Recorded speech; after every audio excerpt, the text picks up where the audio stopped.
Hello, this is Microphone Media. Please like, subscribe, and share. Thank you. سلام تعنا هذا دحان دوعيلكم دحان دحاديركم من لا عالم زلهم سمعتنا سلام ناخذكم يخون زي مايكروفون ميديا مايكروفون ميديا حد شغلكم سبسكرايب زي جوركم سبسكرايب كبروا لايك كيركم ونو تجمروا بخبرنا عندكم سمعتنا تلايك مقبر من ነገር ይተወደልኩም ገንዘብ የሚሆን ሳንቲም ንሳ ምግባር አይትረስዑ ሰብስክራይብ ሆነ ይخفلن ዲዩ ከመይና ከንከፍል ገለ ለዝብል ዝሓት ስለ ዘለው ይه ኩል ሺ ዓዛረቦ ንምኽንያት እዩ እዚ የድል እንትልተለኹ ዝተሓተተ ሰበሎ ማለት እዩ ሰማዕተ እዚ ክትፈልጡ ለይደልየ ኩልኩም ትፈልጥዎ ይኹም ግን ዘይፈልጡ ዋላ ሓደ ሰብ እንትልዩን መረዳእ ግዴታ ስለ ዝኾነ ማለት እዩ እዚ ነዋልኩም አርከ ሰማዕተ ኢሎም ማዓንቲ ሰበር ዘይና ሒዘልኩም መጽየለኹ ኩል ሺ ዓና ወይ እናዋልናሉ ጸናሕና መልስ ተውሂወሎ ሴንትራል ኮማንድ ታያሸለዎ ሁሉ ነገር ውሳኔ በሴንትራል ኮማንድ ከወሰነለዎ እዝዝ ኣብ ትግራይ ዝወርድ ዘሎ ድሮናትውን ምክልኻል ምጥቃዕ ክጅመረለዎ እናበልና ብዙሕ ነገር ተዛሪብና ኢና እዚ ከዓመ መልሲ ረኺብና ኣለና 11 ኣባላት ዘለዎ ሴንትራል ኮማንድ ተጣይሸለሎም ማዓንቲ ብጣዕሚ ኣገዳሲ ዝኾነ ሓበሬታ እዩ ተጣይሹተሎ ተወሲኖሎ ተወዲየሎ እንታይ እያ ንብል ዘለና ክሻዕ መጨረሻ ምሳና ጸኒሕኩም ስምዕዎ እናወልኩ ያው ነዊሕ ግዜ ንሕዘኩምኩም ትፈልጥዎ ግን እዚ ዓብይ እርምጃ እዩ ስቴፕ ብትግርኛ እንታይ ከም ምዃኑ ጽሓፍለይ ሰማዕተ ምክንያቱም እንታይ ዝግበር ዘሎ ንምንታይ ይስቁልካ ዝንሂዮ እንታይ እዩ ዘይ ስጉምቲ ዘይውሰድ እናልና ነርና ኢና ምክንያቱም ንፈልጦ ኢና ንሰምዖ ኣለና ካብቲ ግንባር ዝንሂዮ ተብ ግንባር ዝንሂ ሰራዊት ክዋጋእ ኣይደልን ተሸኒፉ እዩ ዝተሸነፈ ሰራዊት ሞራል ዘይብሉ ክዋጋእ ዘይደሊ ተገፊፉ ዝመፀ እዩ ሓፈሳ ግፋ እናበሉ ይዛረቡ ተም ኣዲስ ኣበባ ዝነው ባንዳታት ግፋ ዝንሂዮ ደቡብ ኢትዮጵያን ኣብ ኦሮሚያን እዩ ኣብ ኣዲስ ኣበባን እዩ ግፋ ኣብ ማእኸል ዓዲ ዝንሂዮ ኣብ ትግራይ ግፋ የለን እዚ ንሳቶም ግን ንሳሽ ሒዞም ሰብውን ኣይድልን ገለመለ ስለ ዝብል ታ ዲሞክራሲ ለሚዱት ናይ ትግራይ ማሕበረሰብ እውን ብግፋደ ዝተጋደለለ እዩ ተጋዲልና ይንፈልጥ ተገፊፉ እዚ ንምንታይ ሓድሽ ዝጅመር እና ለዚ ሓንቲ ቁርቲ ሒቱ ህልዕል ስለ ዝሰምዕዎ ኩል ሻዕ ንሳ ኤክስፕሎይት እናገበርዋ እዮም ጸኒሖም ኣብ ግንባር ዝንሂ ሰራዊት ሲኢሎም ምናልናኩም ኢና ንሰለስተ መዓልቲ እውን ይውድአልናን ባዕልቱ ዲዲኤፍ እውን ይፈልጦ እዩ ቶም ተዋጋእቶም ናይ ብልጽግና ባዕልቶም እውን ይፈልጥዎ እዮም ዓብይ ኣሕመድ እውን ይፈልጦ እዩ ቶም ጀነራላት እውን ይፈልጥዎ እዮም ናይ ቆቦ ህዝና ኣብነት ናይ ቆቦ ድፋዕ እንድሕር ተሰይሩ ከይዶም እንድሕር ወቂዖምዎ ሙቃዕ ምውጋእ እውን ኮ የድልየካን ዓብይ ኣሕመድ ሓንቲ ዝተኣመነላ ዘሎ ተንድሮናት እየን ድሮናት መዋፈረ ኣብ ብዙሕ ቦታ እዩ ዝገብር ዘሎ ሰመራ ኣሎ ባህር ዳር ኣሎ ጎንደር ከባቢ ኣሎ ኣብ ቆቦ ከባቢ ኣሎ ኣብ በንሻንጉል ጉሙዝ ዘሎ መዋፈረታት ኩሉ ንፈልጦ ኢና ኣበይ ከም ዘሎ ናይ ድሮን እንመን ከም ዘዋፍርዎን እንመን ከም ዝቆጻጸርዎን ናይ ወጻኢ ሓይልታት እዮም እኒሄው ናይ ቱርክ ኣለው ናይ እስራኤል ኣለው ናይ ዩናይትድ ዓረብ ኤምሬትስ ኣለው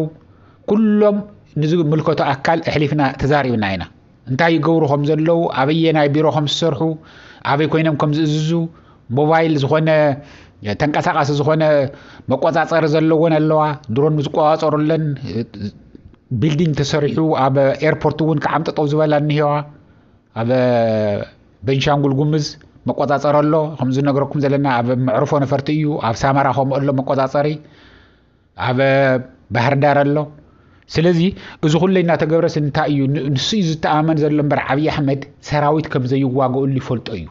ኪልኡ ተይልና ደኾን ጥይቶም ወዶኦም ዝበሃል እውን ኮይንዎ ፈሪስዎ እዩ ፈሽልዎ እዩ ህዚ ግን ብትግራይ ኣንፈት ከምዚልና እናቀመጠሉ ነገር የለን ዝተምሃረ ሰብ ንኸይርከብ እሞ ዓመ ናይ ወፃኢ ባንኪ ዓለም ዘስርሖ ትምህርቲ ቤት ኮነ ኢሉ ካብ ኩሉ ዝሕዝነኩም እንታይ ከም ምዃኑ ክነግረኩም እየ ሕፀረ ቢል እየ ክነግረኩም ቶም ኣባላት ናይ ሴንትራል ኮማንድ ብደንብ ጌረ ክነግረኩም እየ ካብ ኩሉ ዘናደኩም ዝሕዝነኩም እንታይ ከም ምዃኑ ክነግረኩም እዚ ዝተረጋገፀ ሓቂና ነገረኩም ዘለና ኣልዋልታ ኣይኮነን ኩለን ተዝውቅዓ ዘለዋ ታርጌት ጻርቃን ይዝቦም ኩለን ኣብዚኣ ቦታ እናበለ ዘርእዮም ዘሎ ጻርቃን እዩ እዚ ሽማግለ ሰብኣይ እዚ ክልተ እግሩ ናብ ጉድጓድ ኣትዩ ሃፍቲ ኣብዚ ዋሽንግተን ኣካባቢ ንብረትን ሃፍትን ጣይሹ ስድሮ ኣብዚ እናሃሉ ንዓኣቶም ብዛዕባቶም ስድራ ምንም ነገር ኣይንዛረብ ንሕና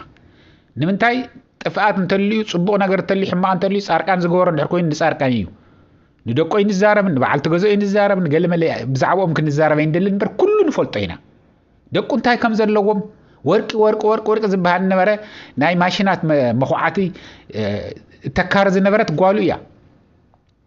ፍርቂ ወርቂ ናይ ትግራይ ዘንቀሳቅስዎ ዝነበሩ ንሳቶም እዮም ከም ቤተሰብ ግን ንሳቶም ወርቂ ዝረፈለ ወደኽልኽ ይግበረለ ገለመለ እናበሉ ዝዛረቡ ዝነበሩ ሄዚ ሲተን ኩለን ፎቶኹሞም ጸላእኹሞም ካብ ቀሺ ጀሚሩ ከዓ መሓሰውት እንወትም ዝገርመኩም ኮ እዩ ካብ ቀሺ እንተይ ቀረ ጠምጢሙ መስቀል እናሳለመ ዝውዕል እንተይ ቀረ ብገንዘብ ተዓዲጎም ዝሕስውን ነው ንጻርቃን ዝልእኹሎም ኣብዚ ይንቀሳቀሰሎ ብዙ ይኣትወሎ ብዙ ይወጸሎ ዝብሉ ትጸረድሮን ኣብ ትግራይ ኣሎ እዩ ንዚ እውን እዩ ታርጌት ዝስሕት ዘሎ ሁሉ ታርጌት ዝስሕት ዘሎ ንዚ እዩ ክትፈልጥዎ ዘለኩም እዚ እውን ግን ጻርቃን ግን ንዘለዓለም ንዝህል ትውልዱ ንዕድመ ልክዕ ናይ ዘርመንዘሩ ጥፍኣት ይሰርሕ ዘሎ ኩሉ ነገር ዝመርሐን ዘሎ እዚአን ኣብዚኣ ወቕዑ ተን ኩለን ተወቂዐን ዘለዋ ኣብ ትግራይ ተድሮን ተወቂዐን ዘለዋ ወይ ከዓ ክወቕዓ ከይደን ዝነበራ እናት ክወቕዑ ዘይከኣላ ሰሓተአን ጻርቃን ዘርአዮም እዩ እንታይ ከም ዘሎ ኣብ ትግራይ ዘለኹም ንኹም ትፈልጥዎ ኣብቲ ከባቢ ዘለኹም ትፈልጥዎ ሰማዕትና ጽሑፉ ትኽእሉ ኢኹም ኣብ ትምህርቲ ቤታት እንታይ እዩ ንምንታይ እዩ እዛ ትምህርቲ ቤት ክትዓንደልይዋ ንህዘናይ ኮምፒተር ላቦራቶሪ ዘለዎ አይቲ ሴንተር ክቃጸል ዝደልዮ ንምንታይ እዩ ዝሰብዚ ንሳቶም ንምንታይ ከም ምዃኑ ከም ጸላእትና ንፈልጦ ኢና ንምንታይ ምክንያቱም ዝደንቆረ ምንም ዘይፈልጥ ቴክኖሎጂ ዘይፈልጥ ዘይጋ ክፍጠር እዮም ደልይዎ ኣለዉ መንእሰይ ክዕውን ኣልኮል ክሰቲ ጫት ክበልዕ ሲጋራ ከጪስ እዮም ዝደልይዎ ዘለዉ ንናይ ትግራይ እዚ ግን ክሻዕ ማዕዚ እዩ ስቕልኩም ትርእዩ ዘለኹም የናልና ወይናልና ነርና ኢና ህዛ 11 ኣባላት ዘለዎ ሴንትራል ኮማንድ ተጣይሸሎ ተወዲኡ እዩ ተወሲኑ እዩ እንታይ ከም ተወሰነ ብዝርዝር ክንነግረኩም ኢና እንመን እዮም ቶም ሰባት መጀመርያ ክንነግረኩም እሞ ካብኡ ድሓረ ኩሉ ነገር ክንቅጽለሉ ኢና ሰማዕተይ እሞ በኣርከስ እቶ ናይ መጀመርያ ዘለና ዶክተር ደብረጽዮን እዩ ካብቶም 11 ሓደ ወድለይ ዶክተር ደብረጽዮን ያው ከም ትፈልጥዎ ፕሬዚደንት ናይ ትግራይ እዩ ኣቦ ወንበር ናይ ውድብ ህወሓት እዩ ናይዙ ሴንትራል ኮማንድ እዚ ከዓመ ሊቀመንበር እዩ ወይ ከዓ ሰብሳቢ እዩ ካብኡ ቀፂሉ መን እዩ ዘሎ ተጋዳሊት ፈትለወርቅ ገብረ እግዚአብሔር እያ ንሳ ናይ ውድብ ህወሓት ጽሕፈት ቤት ሓላፊት እያ ናይ ሴንትራል ኮማንድ ከዓመ ኣባል እያ እቱ ሳልሳይ ዘለና ኣማኒኤል አሰፋ እዩ ኣማኒኤል አሰፋ ከዓም ከም ትፈልጥዎ ናይ ውድብ ህወሓት ምክትል ኣቦ ወንበር እዩ ናይ ግዝያው ናይ መንግስቲ ትግራይ ከዓመ ናይ መንግስቲ ትግራይ ምክትል ፕሬዚደንት እዩ هذا عامل نايت سنترال كوماند ሳልሳይ ሰብ ኮይኑ ተመሪጸሉ እዚ ብምስጥር ዝተገበረ ምርጫ እዩ እዚ ገለ መንታይ መስለኩም ተብሂሉ ያው ንምንቲ ድፊት ከንኸይግበር ብደንብ ተዘራሪቦም ሁሉ ዝወድእዎ እዩ ኩሉ ነገር ተመኺሩ ተዘኺሩ እዩ ዝግበር ዘሎ ትግራይ ዝንየ ጾልካ ንሕና ወዮ ህዝብና አንተ ጉዳይ እንተሎ ኡይ ስለንብል ይምበር ንሳቶም ሓሲቦም አስተንቲኖም ታይ ተገበርና ሕይሽ መን ሕይሽ ተባሂሎም ተማኺሮም ተዛትዮም ኩሉ ነገር ተጨቃጨቆም ዘሎ ሽግረው አውጽዮም ጥፋት ዘለዎውን ዚዚ ጥፋት አለካ ዚዚ ስሕተት አለካ ተባሂሎም ተዋቃቂሶም ሂስተውሂዎም ግለ ሂስተውሂው በዓልቶም ተቀቢሎምዎ ንበዓለምውን ወቂሶም እዮም ምርጫ ዘካየድ በርሶልካ በደፈና ዝግበር ነገር የለን እዚ ግዜ ዝውደአሎም ኩሉ ነገር መሬት ወርድካ እዩ እዚ ጽቡቅ እዩ ሰማዕተይ መጀመሪያ ተዛራው ካሉ ነገር ደሓራ የጻለካን መጀመሪያ እንት ተዛራው እንተለኻ ቁርተይ ቀርክ ዝብሎ ሰብ ክህሉ ይኽእል ደሓራ ግን ሓጎሰካ እዩ ዝኸይድ ካአቱ ዘይግቦና ኣብ ሴንትራል ኮማንድ ይቀሪ ንምንታይ ኣነ ዘይኣተኹ ሴንትራል ኮማንድ እዚ ላዕለዋይ እናሃለኹ ኢሉ ዝኽሩውን ክህሉ ይኽእል ግን እዚ ጥፋት ስለዘለካ ይተኣቱን ኢኻ ተባሂሎም ዝቆረየለው ስለዚ ኣማኒኤል ሰፋ ሳልሳይ ነጊረኩም ኣለኹ ትራብዓይ ዘለና አብርሃም ተከስተ እዩ ናይት ሴንትራል ኮማንድ አብርሃም ዶክተር አብርሃም ተከስተ ትፈልጥዎ ኢኹም ናይ ውድብ ህወሓት ኣባል እዩ ንሱ ሳልሳ እዩ ማለት ራብዓይ ሓምሻይ ጌታቸው አሰፋ እዩ ያው ጌታቸው አሰፋ መቸም ዘይፈልጥ ሰብ የለን ንኡ ምብርህራህ ዘድልዮ ነገር ይመስለኒ ምክንያቱም ጌታቸው ሰፋ እናወሉ ፎታውም ጸላም ዝፈልጦም ዘይፈልጦም እንታይ እዩ ነፍሲ ድዩ ኣለዎ ደ ነፍስኸን ምዃኑ ይረአዶ ሰብ ደይ ፎቶግራፍ ደይ ለዓልዶ ገለመለና ተባሃለ ብዙሕ ነገር ዝዛረበሉ ናይ ድሕነት መስሪያ ቤት ኣብ ናይ ኢትዮጵያ ብንነዊሕ ግዜ ዝሰርሐ ኢትዮጵያ ኣብ ዝደለኻዮ ቦታ ከይድካ ተዝናኒኻ ደቅኻ ሒዝካ ስድራኻ ሒዝካ ተዝናኒኻ ትመፀሉ ሰላም ፈጢሩ ዝነበረ ኮሽ እንተኢላ ሕማቕ ነገር እንድሕር ተሰሚዓ ብሰከንድ እንታይ ከም ምዃኑ መን ከም ዝኣዘዛ ካበይ ከም ተለዓለት መነሻኣ ኩላ ነገር ብሰከንድ ዝፈልጣ ዝነበረ ጽቡቕ ማሕወር ዝነበሮ ጽቡቕ ኣሰራርሓ ዝነበሮ ፎታውን ጸላእን ዋላ ዕረ ኮይኑ ኣኻይለ ምጸልዎ እንተኾነ ከምኡ ዝመሰለ ሰበይ ንረክብን ዝብልዎ እዩ ጌታቸው ሰፋ ያው ትፈልጥዎ ኢኹም ሰማዕተይ እና ሓምሻይ ኮይኑ ተመሪጸሉ ናይቲ ሴንትራል ኮማንድ እዚኣቶም ሓሙሽተ እዮም ከዓመ ብተዘዋዋሪ እንታይ እዮም ናይ ውድብ ሕወሓት ኣባላት ካብ ውድብ ሕወሓት ዝመፁ እዮም እዞም ሓሙሽተ እዚኦም መንመንን ደብረጽዮን ፈትለወርቅ ኣማኑኤል ሰፋ ዶክተር አብርሃም ተከስተ እና ጌታቸው ሰፋ እዚኦም ሓሙሽተ እዮም ካብ ውድብ ሕወሓት ዝመፁ እዮም ብካበ ሰራዊት ትግራይ ከዓመ ጀነራል ፍስሓ ኺዳኑ ወይ ፍስሓ ማንጁስ ሄዚ ናይ ትግራይ ሰራዊት ወይ ከዓመ ናይ TDF ዋና ላዕለዋይ ኣዛዝ እዩ ፍስሓ ማንጁስ ማለት እዩ ወይ ፍስሓ ኺዳኑ ተጋዳላይ ፍስሓ ኺዳኑ ካብዚ ካብ ኒውዮርክ ውግእ ኣብ ትግራይ ተልዕሊ እዩ ምስ ተባሃለ ኩሉ ስድሩኦም ግለመልኡ ደብሪዩ ናብ ትግራይ ከይዱ ዝዋጋእ ዘሎ ጅግና ሓውና እዩ ስለዚ ንሱ እውን ኣባል ካብቱ ሰራዊት ዝተመልመለ ናይ ሴንትራል ኮማንድ ኣባል ኮይነሎ ሻውዓይ ሃይለ ስላሴ ግርማ እዩ ትማዓርግ ናይ ጀነራል ወዲ ጀነራል ኣነ ክብሉ ኣይደለኹን ጾኢለ ክሓልፎ እየ ስለዚ ሃይለ ስላሴ ግርማ ሻውዓይ ኮይኑ ናይ ሴንትራል ኮማንድ ኣባል ኮይነሎ ሃይለ ስላሴ ግርማይ ትፈልጥዎ ኢኹም ወድን ቤተይ ቡን እናተባሃለ ብቕፅል ጽዋዕ ጅግና ዝተዛረባ ናብ መሬት ጠብ ዘይትብል ሓሲቦ ኣስተንቲኑ ዝዛረብ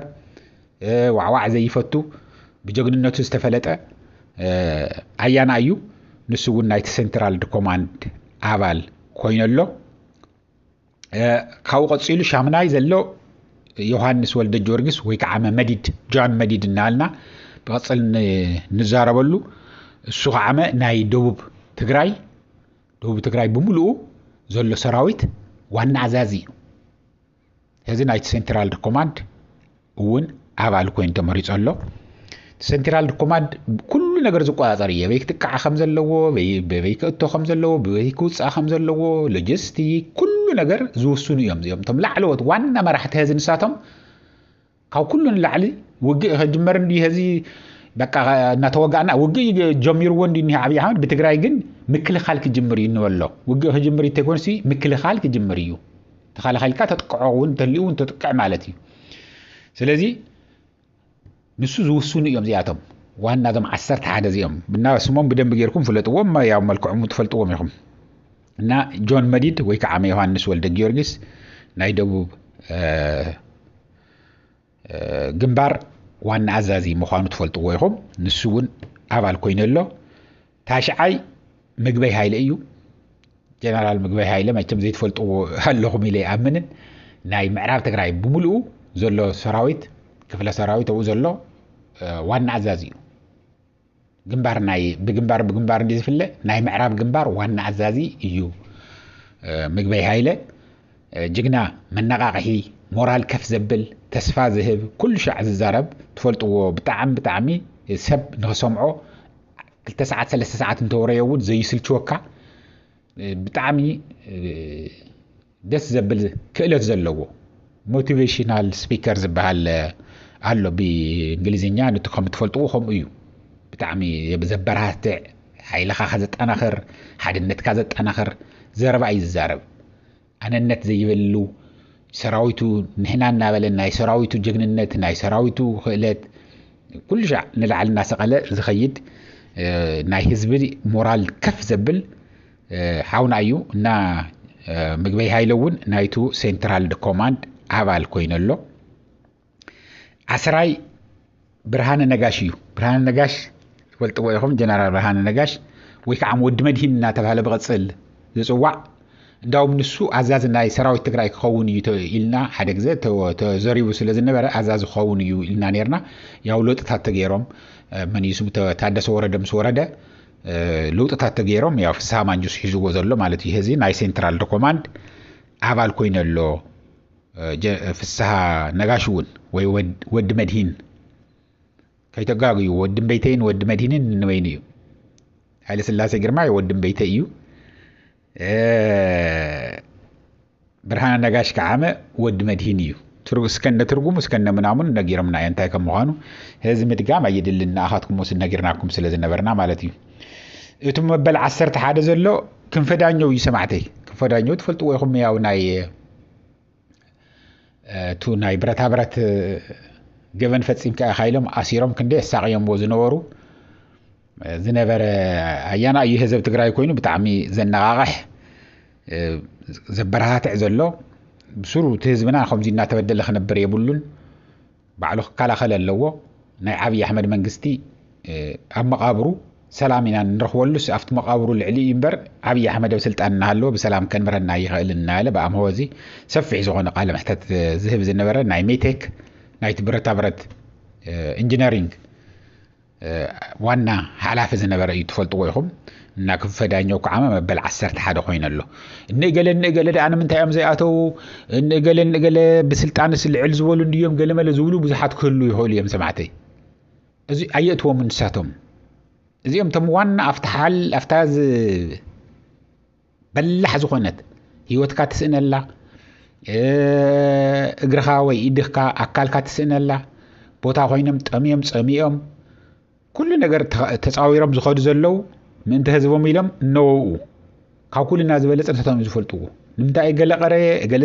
ዘይኣተወ ናብዞም ሴንትራል ኮማንድ ገለ እውን ከኣቱ ነይርዎ እዩ የግደፍ ሴንትራል ኮማንድ ስለ ዘይኣተኻ ኣይትሰርሕን ማለት እዩ ኣይኮነን እዩ ኣይትሰርሕን ማለት ኣይኮነን ህዚ ናይ ምብራቕ ዋና ኣዛዚ ማሾ ወየነ እዩ ማሾ ወየነ የለና ህዚ ማሾ ወየነ ብደስታ እዩ ተቐቢልዎ ትዋና ኣብ ግንባርም ይመድቡኻ ኣብ ሴንትራል ኮማንድም ይመድቡኻ ኣብ ቢሮም ከፍ የልዩሉኻ ንሳቶም ዝረአዮም እንታይ ክንሕግዝ ንኽእል ብታኽእለትናሲ እንታይ እንተገበርና ኢና ንህዝብና ካብዚ መከራ እዚ ነውፅኦ እዮም ዝብሉ እምበር ናይ ስልጣን ጉዳይ ኣይኮነን እዚ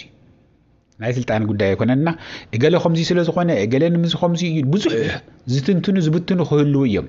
እዚኦም ከዓመ ናይ ብልፅግና ዝተልኣኹ እዮም ኣብ ማእኸልና ቅርሒ እንተክፍጠር ፅልእ ክፍጠር ዝደልዩ እዮም ኣብዚ እናሃለና እንዳውም ናይ ኢትዮጵያ መከላከያ ሰራዊት እውን ሎማዓንቲ ተኣኪቦም ብኢትዮጵያ መሲሎ ፅባሕ ንበሎ ብኣና ሎማዓንቲ ብኢትዮጵያ ግን ፅባሕ ኣኼባ ከጅምሩ እዮም ናይ ሰራዊት ብምሉኦም ቶም ናይ ሰራዊት ላዕለዎት ኣዘዝቲ ሰራዊት ናይ ኢትዮጵያ ንአዲስ ኣበባ ተፀዊዖም ከይዶም ኣለዉ ምናልባት እውን እዛ ናይ ሴንትራል ኮማንድ ምጥያሽ ኣብ ትግራይ ኣደንጊፃቶም ክትከውን ትኽእል ድሮ ናይ የሸንፈልካን ይሰማዕተይ ሓታ ናይ ቆቦ ድፋዕ እንድሕር ተሴራ ኩሉ ብድሕሪኡ ክብተን እዩ ህዝቢ ከዓመ ናይ ኣምሓራ ህዝቢ ብምሉኡ ዕጥቂ ናይ ዓብይ ኣሕመድ ክቕበሎ እዩ ቶም ሃዲሞም ዝኸዱ ማለት እዩ ብደርጊ ግዜ ተስታውሱ ጠበንጆኦም መንገዲ እናሸጡ ወይ ከዓ መቐመጦ ተባሃሉ ደብሪዮም ጾይሎም ብእግሮም ዘቋዕ ዝብሉ ዝነበሩ ከምኡ ማለት እዩ ምውጋእ የድልየካና ተን ድፋዓት ዘለዋ ስኩዒቱ ሰሪሕዎን ዘሎ ዓብይ ኣሕመድ ኣብኣ ምውጋእ እዩ ድሮን ኣየድሕኖ ሚገይ ተድሕኖ ምንም ነገር ዘድሕኖ ነገር የለን ህዚ እንድሕር ትውሳኔ ዝነበረ ህዚ እውን ደጊምና ክነዘኻኽረኩም እንደሊ ብዙሕ ዝተዓጠቐ ስለ ዘሎ ፋኖ ዝተዓጠቐ እኒሆ ኦላ ዝተዓጠቐ እኒሆ ቤንሻንጉል ጉሙዝ ዝተዓጠቐ እንወይኖም እኒሆ ክዘራረቡ ስለ ዝነበሮም እዩ እዚ ክትፈልጥዎ ኣለኩም ተዛሪብካ ክውዳእ ስለ ዘለዎ እዩ እምበይ ንሕና ንዓብይ ኣሕመድ ፈሪሕና ኣይኮንና ንዓብይ ኣሕመድ ኩሉ ነገር እንድሕር ተወዲኡ ናይ ሰለስተ መዓልቲ ጉዳይ እዩ እዚኦም ትዝነውሐ ኢና ንነግረካ ኣለና ኢሎምን እዮም ኢለኩም እየ እዚ እናዋልኩ ሰማዕተይ ኩሉ ሰብ ንኽሰምዑ ንስኻትኩም እንታይ ክትገብሩ ላይክ ግበርዎ ንሕና እዚ ሓኩስና ይንብል ናብዚ ኣባል ኩኑና ይንብል እዚ ግበሩና ይንብል ሓንትን ሓታ ኢንፎርሜሽን እንተልኢኩም ህዝብና ዝተጎድአ ህዝቢ እንተልኢና